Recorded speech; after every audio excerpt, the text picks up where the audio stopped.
Hi అండి, అందరికీ నమస్తే. Welcome back to my channel Telangana వంటలు బీబీకే. ఈరోజు చేసుకోబోయే రెసిపీ చూసే ముందు ఛానల్ని సబ్స్క్రైబ్ చేశారా లేదా చూసుకోండి.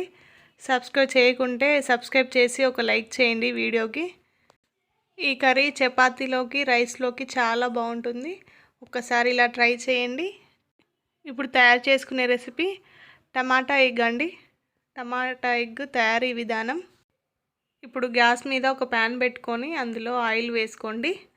ఆయిల్ హీట్ అయిన తర్వాత జీలకర్ర ఆవాలు వేసుకొని కొంచెం కరివేపాకు వేసుకోండి.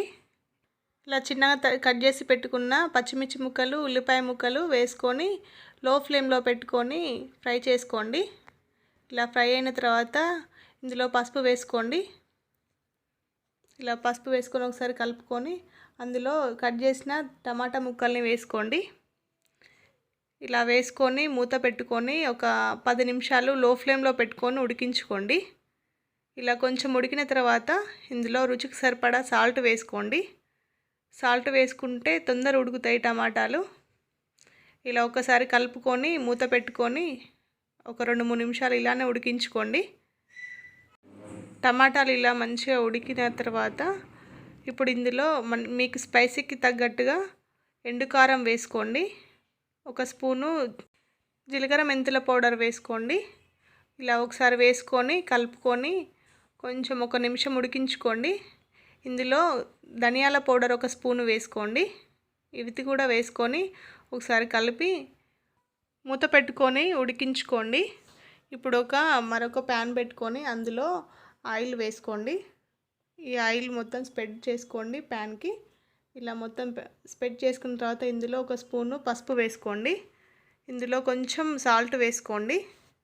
ఇవి ఒక్కసారి ఇట్లా కలుపుకొని ఇందులో మనం ఎగ్ను బాయిల్ చేసుకొని 2 పీసెస్ లాగా కట్ చేసుకొని ఇలా వేసుకోండి. ఇలా పెట్టుకొని లో ఫ్లేమ్లో పెట్టుకొని ఇట్లా ఫ్రై చేసుకోండి. ఇట్లా ఫ్రై చేసుకుంటే ఎగ్ నీలం బయటికి రాకుండా ఉంటుంది.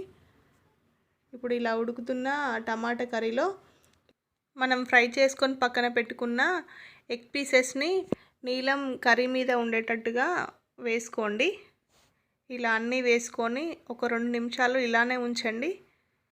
ఇలా నేను చూపించిన విధంగానే ఎగ్స్ని పెట్టుకోండి. ఇలా పెట్టుకుంటే నీలం అనేది కర్రీలో డివైడ్ కాకుండా ఉంటుంది ఎగ్ నుండి. ఇలా ఒకసారి మొత్తం కలుపుకోండి. ఇలా కలుపుకొని మూత పెట్టుకోండి. ఇలా ఒక 2 నిమిషాలు ఉడికించుకొని లాస్ట్కి కొత్తిమీర వేసుకొని గ్యాస్ ఆఫ్ చేసుకోండి. ఇంతే, ఇలా ఈజీగా ప్రిపేర్ చేసుకోవచ్చు.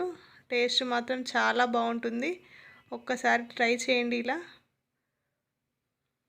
ఓకేనండి, థ్యాంక్ యూ. ఈ వీడియో కనుక మీకు నచ్చినట్టయితే ఒక లైక్ చేయండి, షేర్ చేయండి, సబ్స్క్రైబ్ చేసుకోండి.